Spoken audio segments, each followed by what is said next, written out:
So yes, so today we have 4 short talks, and we're talking about what's called the Dharma revolution. And I'm going to start with a short introduction to the topic, and then we're going to hear from some other people.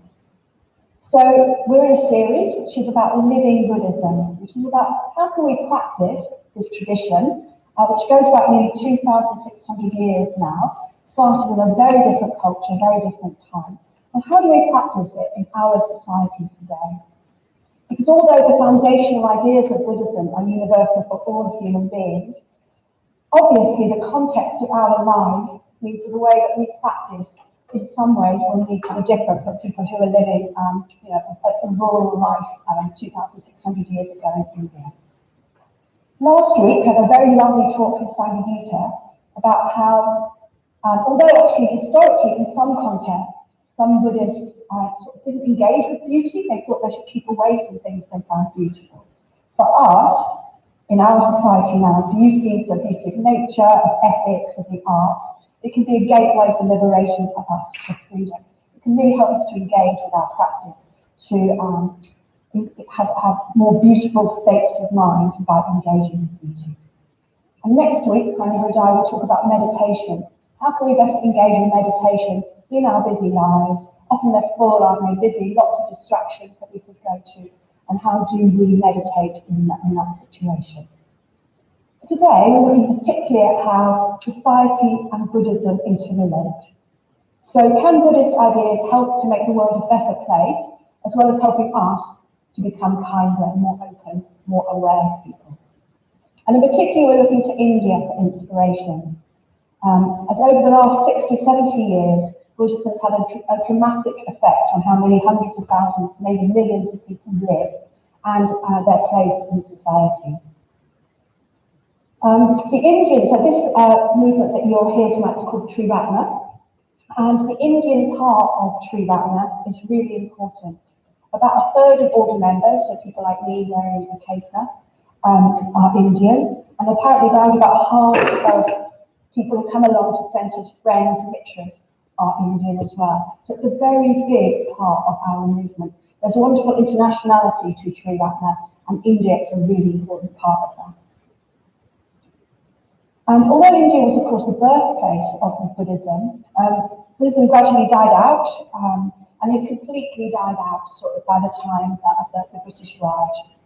And Hinduism has become one of the main religions in India. And Hinduism has a traditional foundation, has its traditional foundation the concept of caste, which means that the caste you're born into determines much of your life. So it will determine your education, the kind of work you can do, who you can marry. And you can't leave the caste you're born into. Okay, so whatever caste you're born into, that is you doing that for the rest of your life. And some of the people who are most impacted by caste are known as Dalits, which literally means broken people. And they're considered impure within Hinduism and therefore untouchable. And they're often restricted to really unsafe, exploitative work, like cleaning out public toilets, working in brickmaking factories, working in places that are dangerous.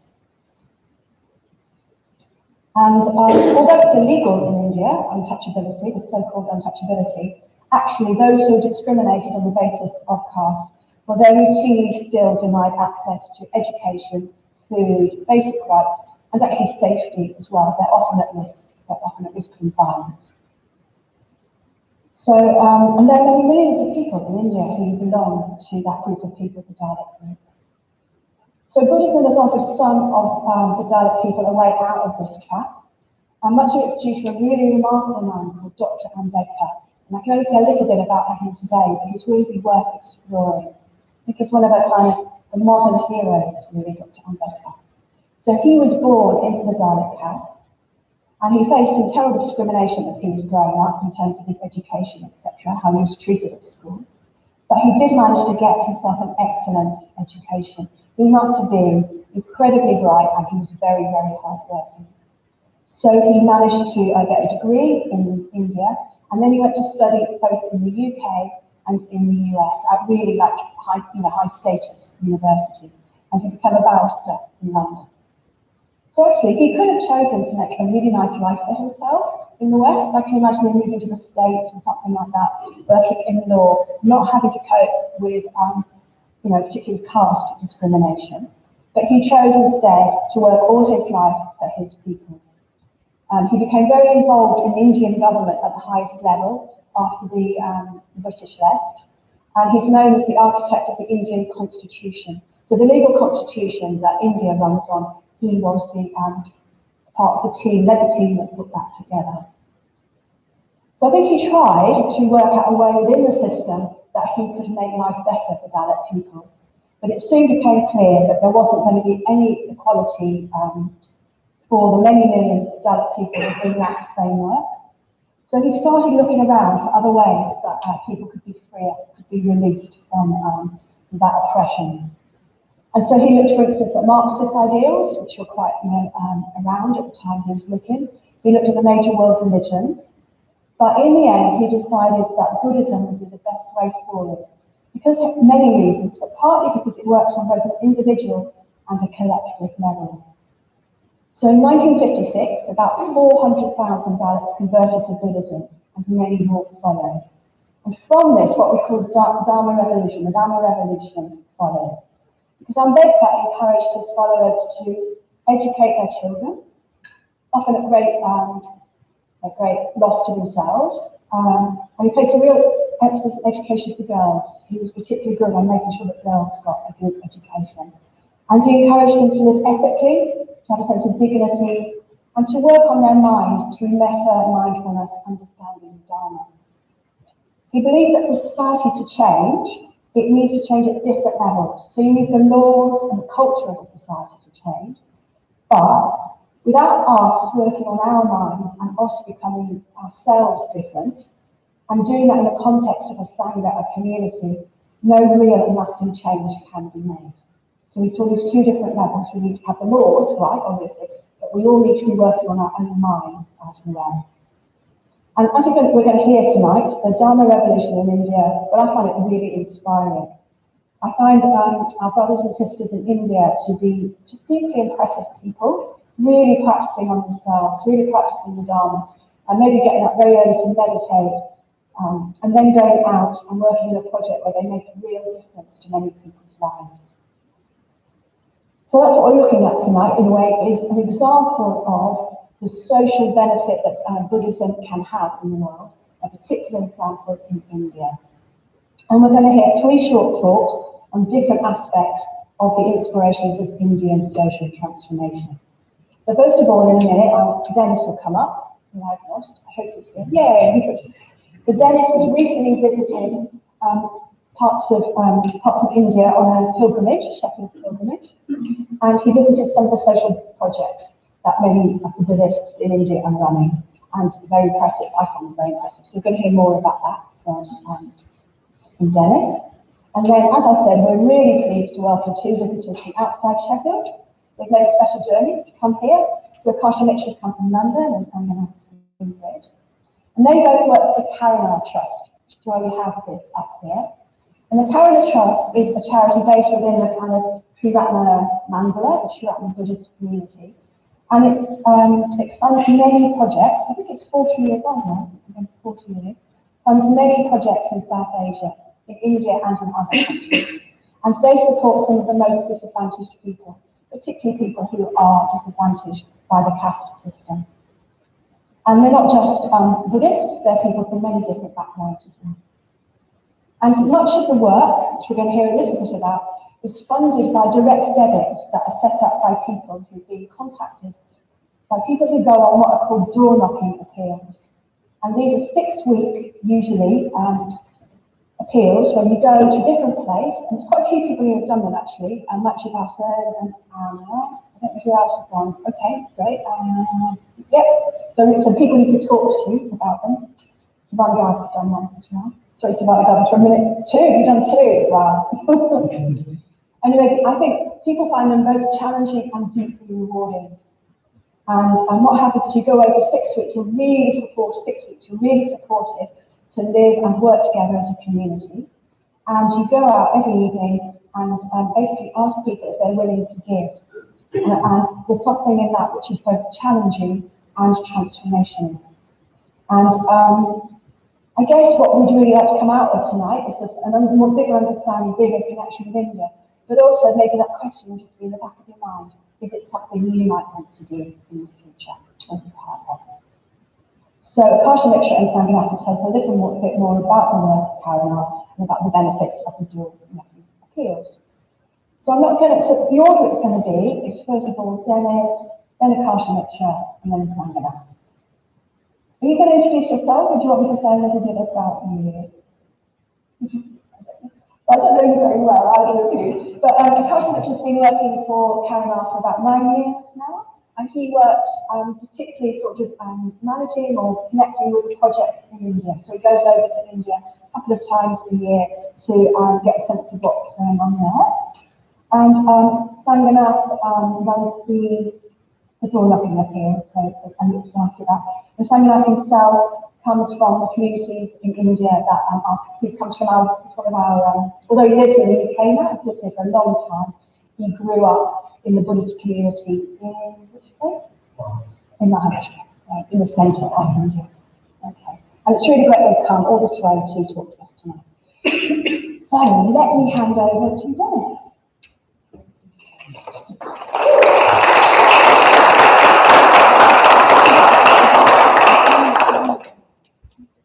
Thank you. That sound okay? Okay. Dharma revolution. Well, it's an exciting phrase, isn't it? A Dharma revolution. What does a revolution mean? An upheaval, a seismic change, or a turning over of that which has been in place. It means all those kind of things to me. And as Satyajyoti was saying just now, earlier this year I had the great good fortune of going to India with the Sheffield Centre on the pilgrimage. And it fulfilled an ambition I've held ever since first coming along. And tonight I wanted to focus on, well, how the Dharma revolution started in India, and three key figures that we're all kind of aware of in our Dharma lives, and how the revolution started for them as an internal process and then manifested in the world.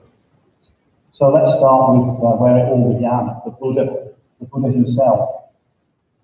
So the second leg of the trip, we visited the northeast of India, and we were literally walking the footsteps of the Buddha. We were visiting sites such as Bodh Gaya, where the Buddha was enlightened, Shravasti, where Jeta's Grove, so many teachings were given there by Charlie, Vulture's Peak, which had a great impact on me when we did the puja at the very summit of Vulture's Peak, where the Buddha himself had a dwelling 2,500 years ago. We visited Nalanda, where the university grew several centuries after the Buddha's passing away. We visited Kusinala, where the Buddha passed away and achieved parinirvana, and Sanghanath, the deer park, where the first turning of the wheel of the Dharma was enacted. But one of the places that really had a strong impact on me, one of the lesser known parts of the pilgrimage really, was a spot called the Anoma River. And this river is just outside Sarnath. And historically it divided 4 kingdoms, one of which was a territory occupied by the Shakyas, of which Siddhartha Gautama was a prince. And we walked from Anjumala Stupa out into the countryside, and I was aware that this could very well be the very footsteps of the Buddha, to a spot next to the river. We don't know where this event happened, but at some spot on the river, the Buddha cut off his hair, he shed his princely robes, and he put on the robes of a wandering ascetic. And now the quest was really on. You know, he'd moved from the inner workings of his mind to action, and well, it's highly symbolic. You know, that act of cutting off his hair, shedding his robes, and changing his identity. And our precious teacher, Sanghanath, did a similar thing actually in the 1940s, shaved off his hair, put on roads and wandered India in the search for teachers and teachings. And we met Jagdish Kashyap, who took him to Kalimpong. So the third leg of our trip was the foothills of the Himalayas. And, Kalimpong had a strong impression on me, actually, because so many places had a resonance with Bhante himself. And we met people that knew him from the early 1950s. In fact, one or two people he'd actually taught at his early enterprises. So Bhante, you could say the beginnings of his Dharma life really were reading the Diamond Sutra. You know, this is where the inner workings of his mind sort of started to shift for him. Because the insights that he realized was that he was a Buddhist, and he had always been a Buddhist. And so he went to India to find the truth. It was in Kalimpong that he was told by Jagdish Kashyap to stay here and work for the good of Buddhism. So this was where it turned into action. The workings of his mind started to turn into work in the world. And I remember looking at the dilapidated remains of the Dharma Vihara, which he set up to teach young disadvantaged people. And thought that it felt really like this was the seeds of the beginning of our movement. This was the beginning of where Sanghanath was starting to work in the world. A few years later, he met Dr. Ambedkar, and it's great to hear Satyajyoti go over quite a few of the points that I was going to make, so that's great, that cuts down the time. But what I can say is that his shift in consciousness was the realization that he needed to become a Buddhist, he needed to convert, and then setting about to help others escape what he called the hell of caste. So in Nagpur, we visited the Diksha Bhumi grounds, the site of the mass conversion in 1956. And that was really deeply moving to look at the landmarks and monuments that are still there from that time. There's a stupa that stands proudly that we visited. One of the things I really enjoyed was just looking at this rather nondescript platform in the middle of the grounds and imagining some of the really inspiring people that were giving talks from there. And also what struck me was that our Indian order member guide, Manidharma, asked us to allow people to take pictures of us and with us, and he was really sort of encouraging us to do that. Because his words were, they don't get that many opportunities to meet people from outside of their own circles. So it was really a reminder for me that these new Buddhists, or Ambedkarites as they're sometimes known as, and they're still constrained by their position in society. In Nagpur, we also visited other Triratna projects. Ones that really struck me were the Aryaloka Computer Centre. It's a centre that teaches people from disadvantaged backgrounds, IT skills. This is considered of key importance for anybody to sort of elevate themselves in their social position, is to have computer skills.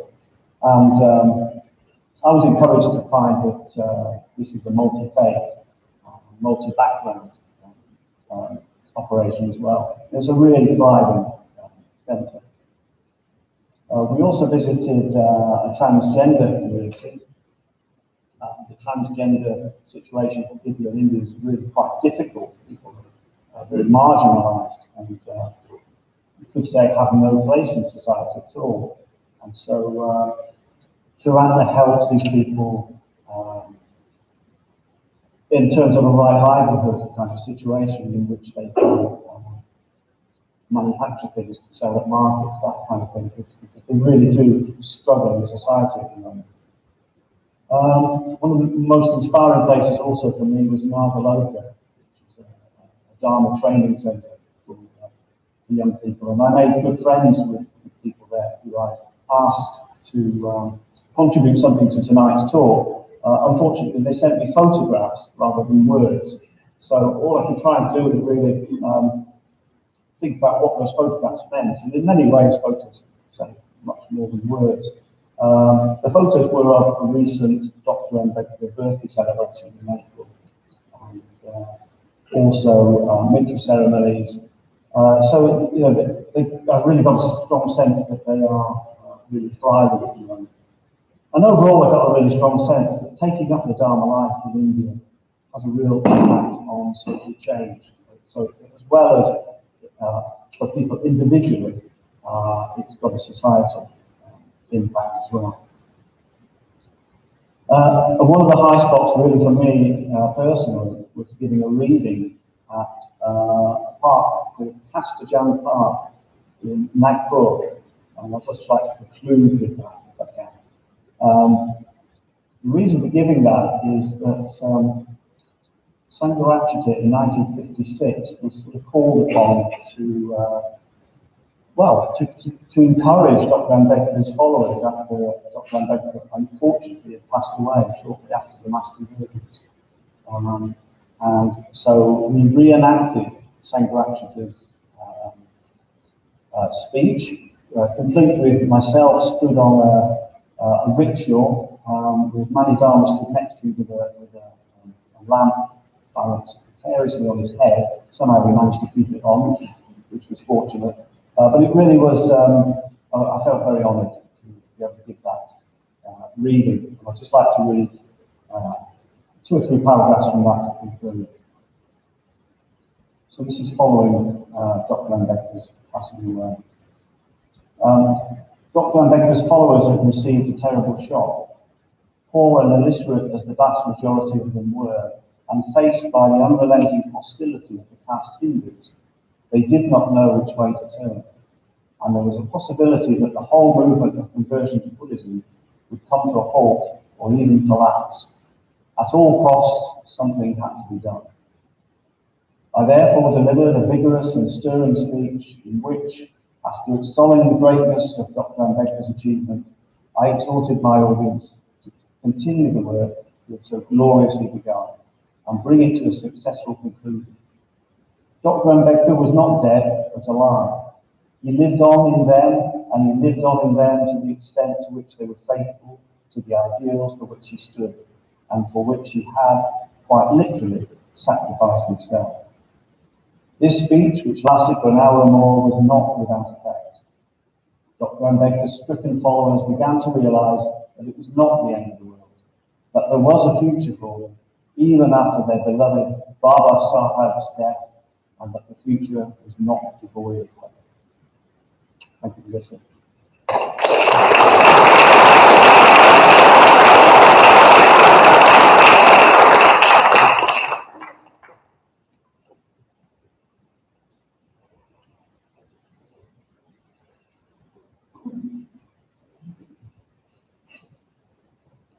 Hi everyone, can you hear me okay? Yeah, great. I just want to say thank you to Denis. It was really lovely to hear a bit about your trip and your inspiration.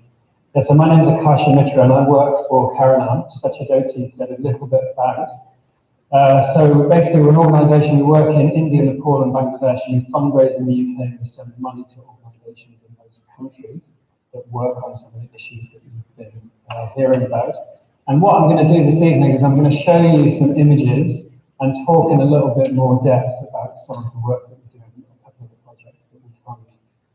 So yeah, if you could show the first slide.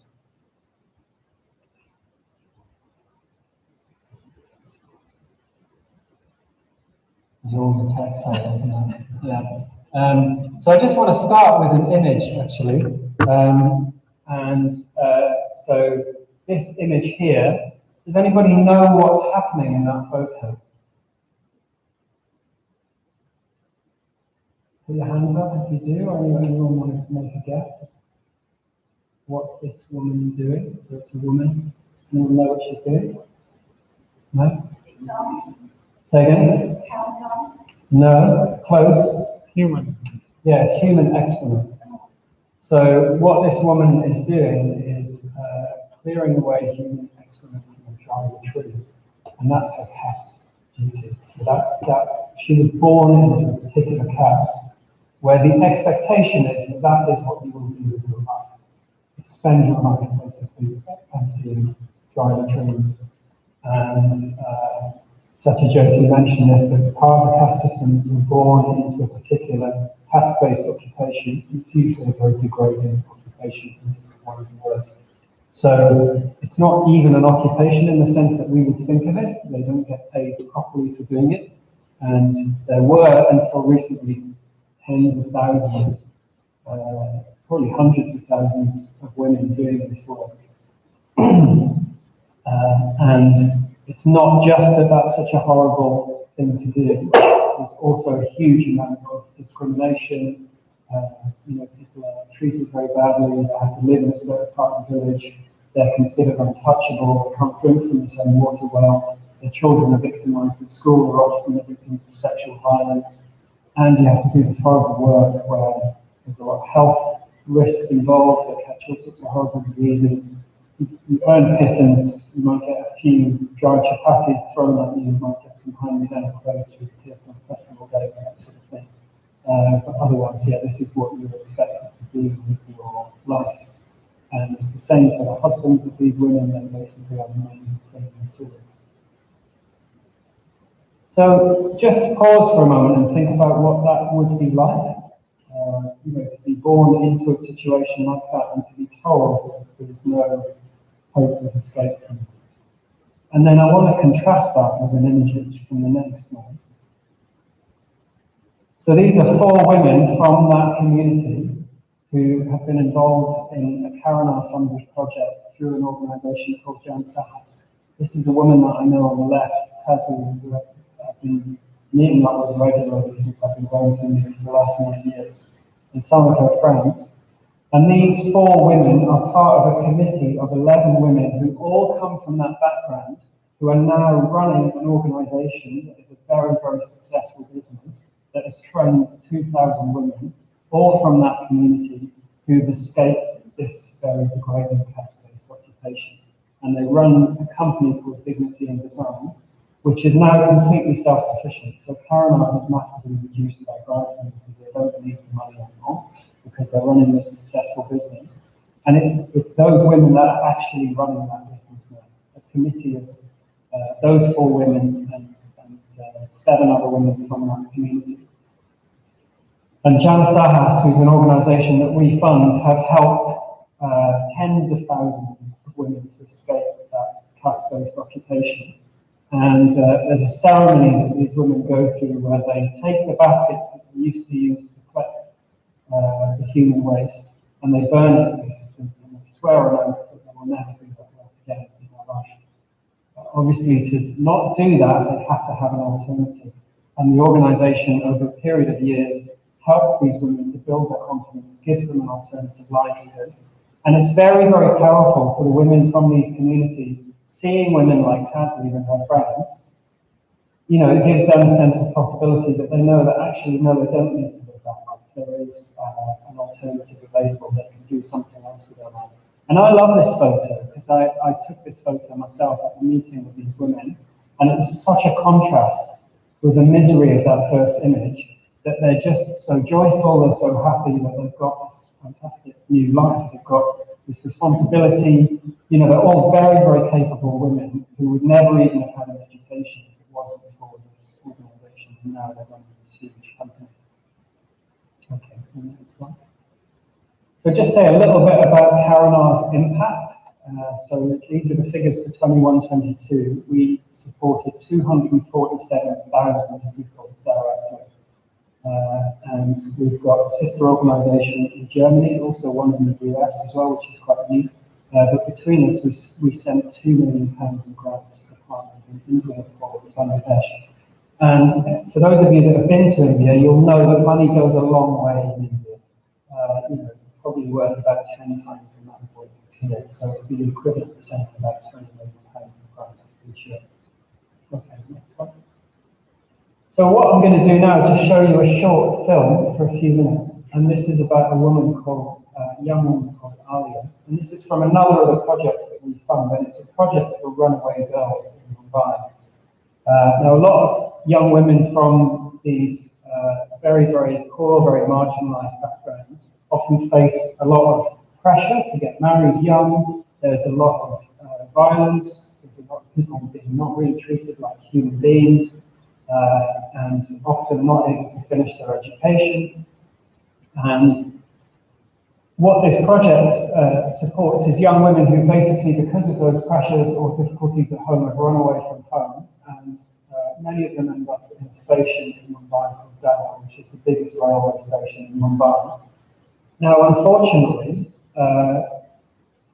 people that would be very interested in exploiting those young women know that lots of these young women arrive each day, and they're there waiting to catch these young women. They're waiting to, sell them into low-paid work, or even traffic them into the sex trade. And this organisation works on that station, waiting to meet girls as they arrive, so they can catch them before the traffickers do. And yeah, this is a kind of personal reflection from one of the young women in this project. So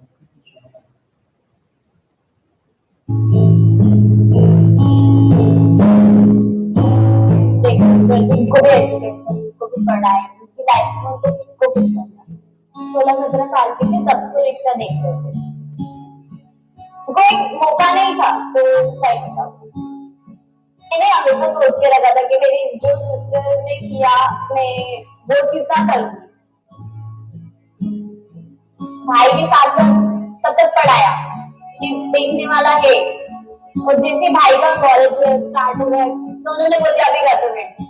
तो भाई पापा सब शादी के लिए नहीं, आपकी शादी कर दो, अभी परिवार में कोई भी ऐसे एक भी लड़की ऐसी नहीं है जो पढ़े। सवाल कर रही थी तो पापा को बुरा लगा कि वो सवाल क्यों कर रही है। पापा ने फिर मुझे मारा। भाई का तो हमेशा पापा और मम्मी के साइड लेना, मम्मी कभी कभी मार बहुत ज्यादा गलत समझने लगे थे। उस टाइम में इतना सपने सोचती थी, सब एकदम स्टॉप हो गए। और हमेशा से जो था कि नहीं आगे बढ़ना है, पढ़ाई करना है, तो वो जुनून में तो जब मैं लगी थी और निकल गई। बचपन से रियल लाइफ में ट्रेन में देखी, स्टेशन में देखा, तो मुझे ऐसा लग रहा था कि मैं जस्ट निकलूं, बट मैं पूछते पूछते चली गई। वहां से मैंने कोई सी भी ट्रेन थी उसमें बैठ गई, मुंबई आई। जैसे मुंबई आई वैसे सारा सामान पैसा सब चोरी हो गया। बहुत रोई थी क्या कर लो। तो मेरे को एक दीदी थे, बहुत अच्छे से चाय लाई थे, वो अच्छे से समझाया मुझे। तो फिर उन्होंने दीदी को फोन किया था।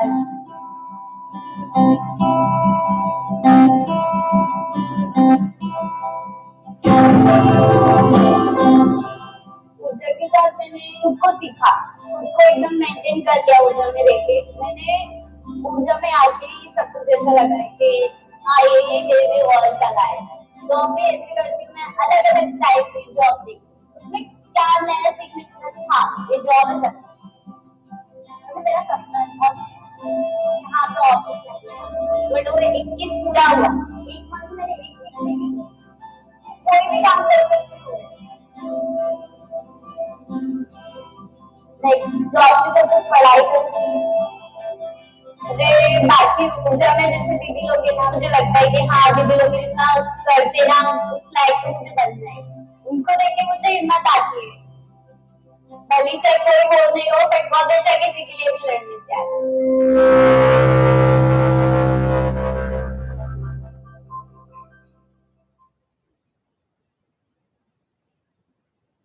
So that's one young woman's reflection. I mean, when I watch that short video, it often strikes me, there's this figure before, we've worked with 21 to 22, we've worked with 247,000 people.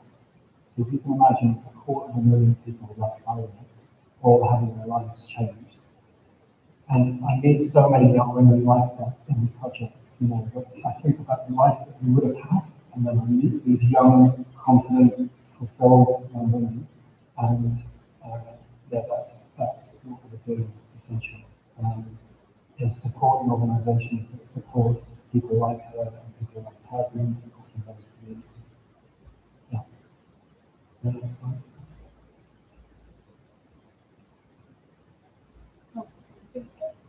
Yeah.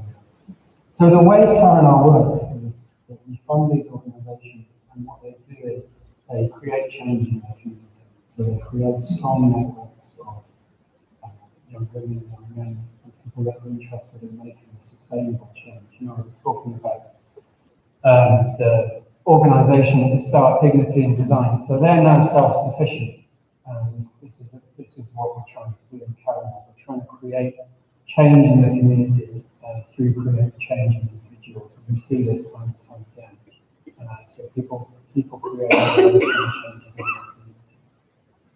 So the next slide. So all of that was made possible through people doing Caramel appeals, through doing we do telephone campaigns, we do door-to-door fundraising, and everything that I told you about is made possible through that. This is where 80% of our income comes from.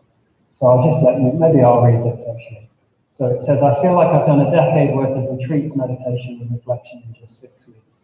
My meditation practice has had a purpose and context.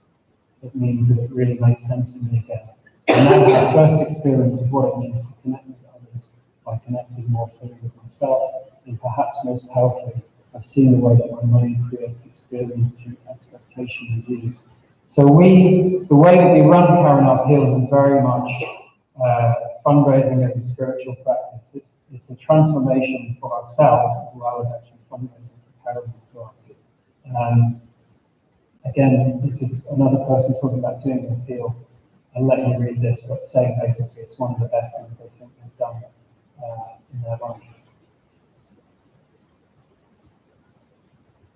It's lovely that last sentence, the community has also been brilliant. So I did a Caramel appeal. I don't work in the fundraising department of Caramel, but I did an appeal myself just before the pandemic, about 3 or 4 years ago.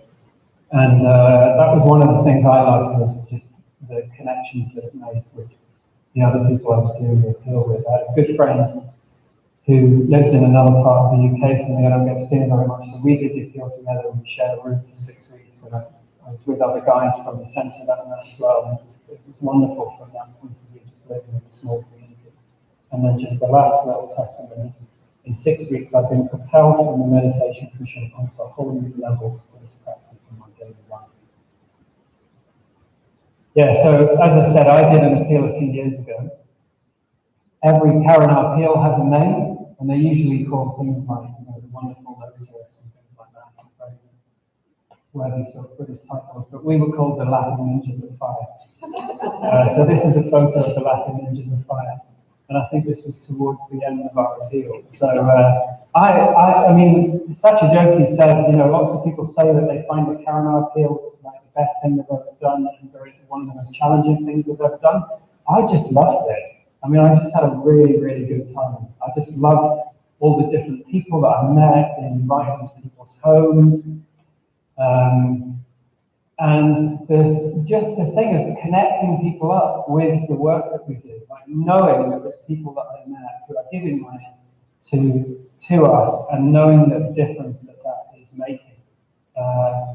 I had some really crazy experiences on the doors, and I'll finish up in a minute, but the most amazing one I'll tell you about was I knocked on this one man's door, and he opened the door, and I asked him how he was.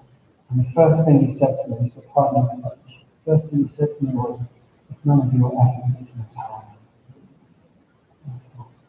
Oh, okay. But you get taught mindfulness and presence. And I'll just stay present and see what happens. Anyway, he didn't slam the door on me, which I thought he was going to do. And we got into a conversation. And it turned out his wife had died a few minutes before.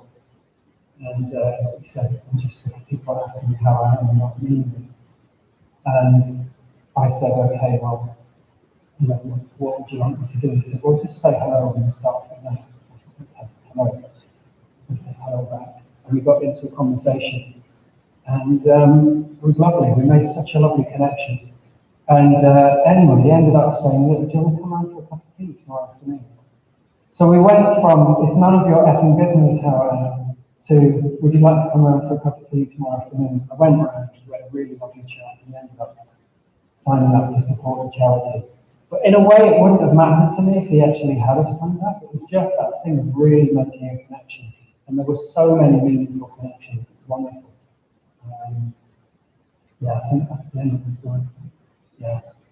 So yeah, that's a little bit more in depth about the work that we do and a little bit about how we feel as well. So I'm going to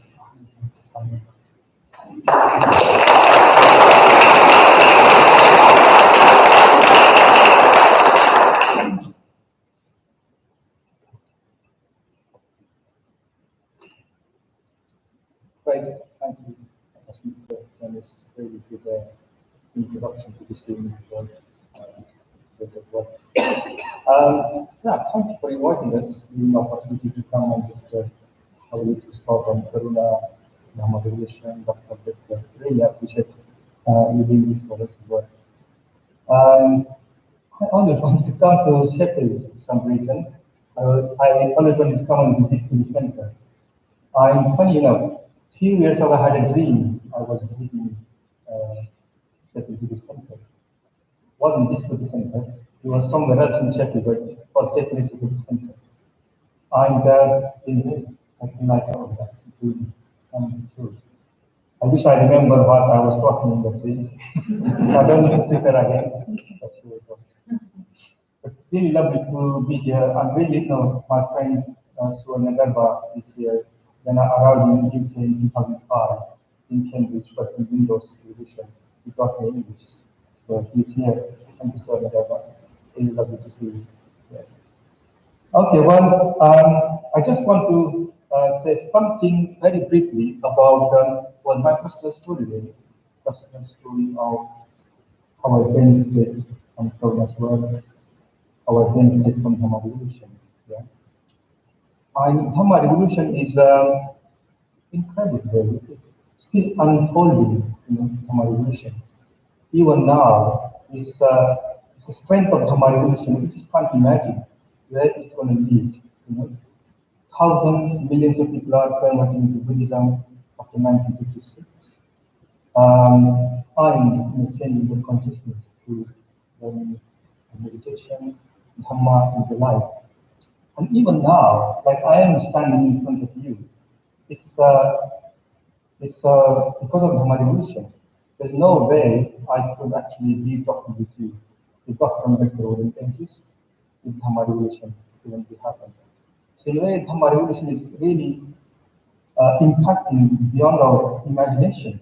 It's going outside India, in the world, and changing people's mind, basically. Yeah? So I just wanted to say a couple of things today, really, from personal perspective. I could say many things, but I think maybe just stick to two things.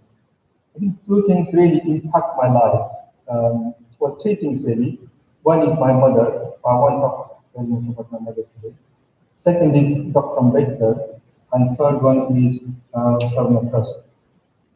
So I wouldn't say very much about my mother, but I'm so grateful for my mother because she lived an incredibly hard life, and she looked after me and my brother with a very difficult situation, extreme poverty. She worked as a laborer in the field, uneducated woman, really dedicated for educating myself, and we were so grateful to her. So just wanted to, how it influenced my life. It's incredible. Obviously, second thing is Dr. Ambedkar. If Dr. Ambedkar wouldn't exist, there is no way millions of people have life in India. We just couldn't exist. So then I was growing up in southwest of India. I grew up in the Dalit community, which we call the lowest of lowest caste. And then I was growing up in my village, southwest of India, near Pune or near Goa. And very difficult life because firstly, being Dalit is very hard because we don't have opportunities for education,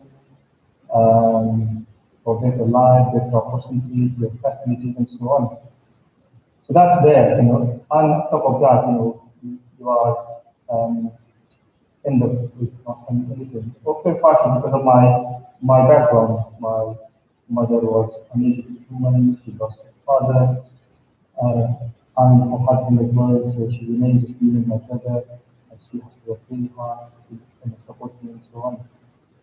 So I grew up with a very difficult background like that. hearing a lot of violence around me, violence around best of injustice, caste, or all sorts of things that's happening around me.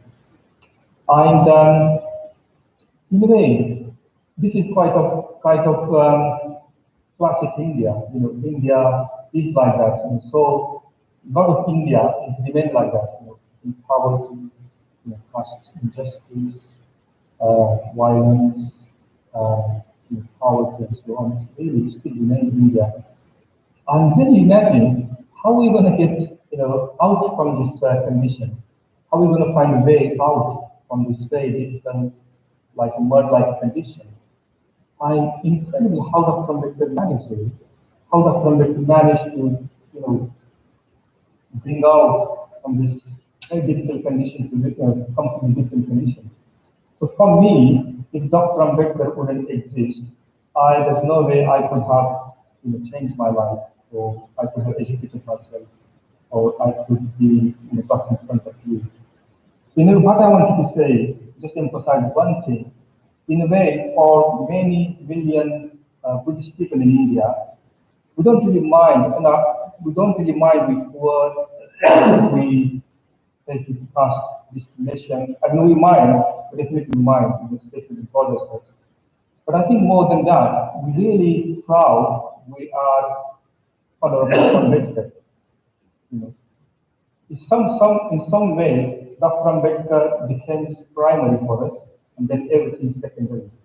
So as long as Dr. Ambedkar exists in our psyche as an ideal, as a bodhisattva who gives his life for all living beings, really that's much matter to us really, and then everything follows from that.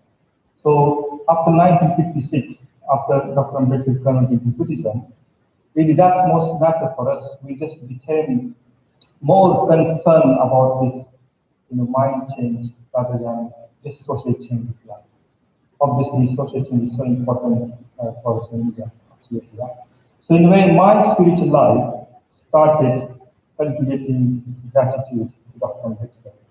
If Dr. Ambedkar wouldn't exist, I wouldn't be Buddhist. So in a way, Dr. Ambedkar said, leave Hinduism, turn into Buddhism. And that's how I became Buddhist. There's no kind of question for me. It's a bit like our teacher, Dr. Ambedkar, saying, just do this. And we just really do that. Not because forcefully, it's coming out from gratitude. We just really done that. We just kind of listen to Dr. Ambedkar and we change the mind. Anyway, I think when I was growing up, it was very difficult, but hearing Dr. Ambedkar's story was so powerful. Even actually Dr. Ambedkar's thoughts on, they written on the wall, and the readings, the thoughts on the walls already inspired me when I was a child. And quite a couple of thoughts really inspired me with his idea of new society, create a new society based on equality, and freedom. And that is so powerful. Even though I didn't know no idea what does it mean new society, that part of new society was so powerful. Really, I want to be part of the creating new society. Because the society I was growing up, based in caste discrimination and discrimination and so on, it wasn't really healthy. The idea of new society was so powerful for me. So I grew up feeling that powerful possibility that in creating new society. Anyway, when I was a child, everything is going on in my life. There's only one thing was really looking forward to every week. That was Karuna's one of project reached my village. They used to run this project called Ashru Ghosh for kids, where kids can come every week together and learn songs, they can play, they can learn how to write poems, storytelling, and lots of fun. And I come across this project when I was 9 in my village. And what I remember about this project really, every week I was just looking forward to go to this class. Because when I was growing up in India, in the village, sort of my family doesn't know how to play with children, or my mom, she PG, very difficult life, for them. But going to these weekly classes was revolutionary for me because I encouraged by this instructor. What I remember from this project is the instructor were so encouraging to me. They say, Sanghanath, you sing really well. Sanghanath, you tell the story really well. And that made difference to me actually when I was a child. Just felt very encouraged, positive. Um, um, and that really, that kind of kindness and compassion, I don't think I ever really experienced somewhere else before that. So that project was essential for me, for my life to change really. And then I became so much involved with that project. I became one of the instructors. I went out, I teach lots of children.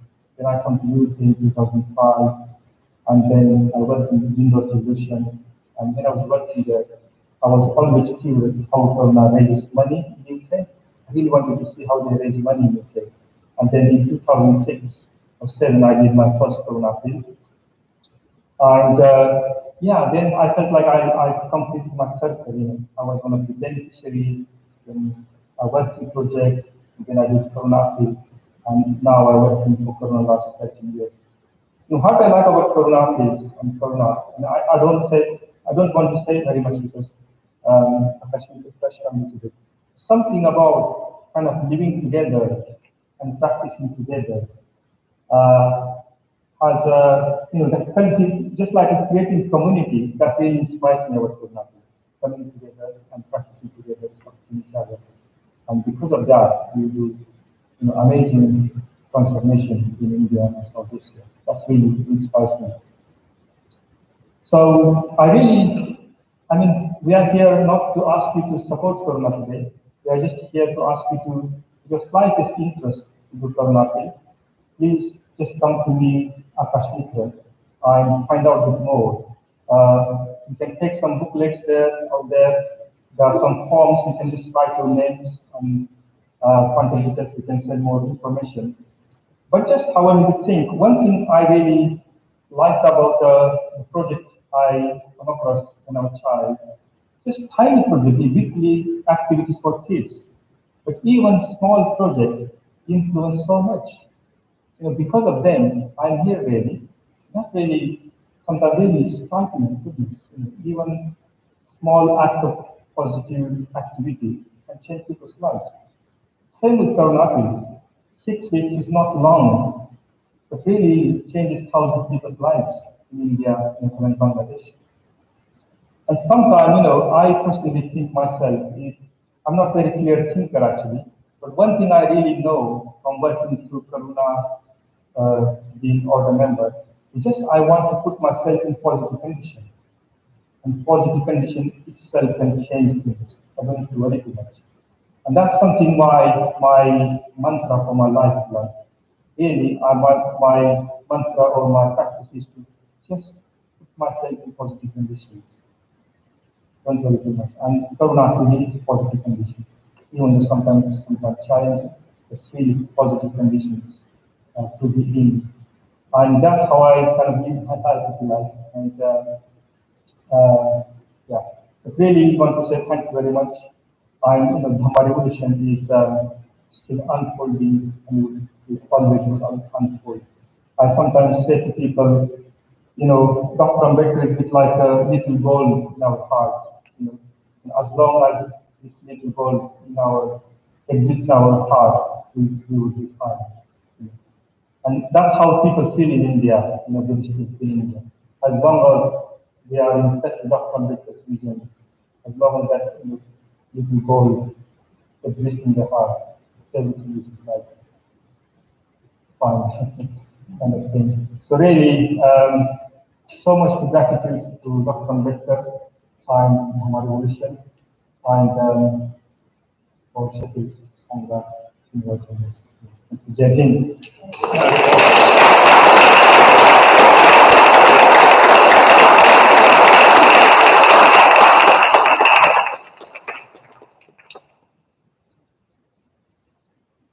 Just thank you so much to all the speakers. Thank you. Just, I think there's much knowing things that came out that I just really connected with. It was something for me about knowing that we're part of something much bigger than just what goes on here in Sheffield, how exciting that is, and how we can meet, and even us, that we can meet people like Sanghanath, we can get to meet others.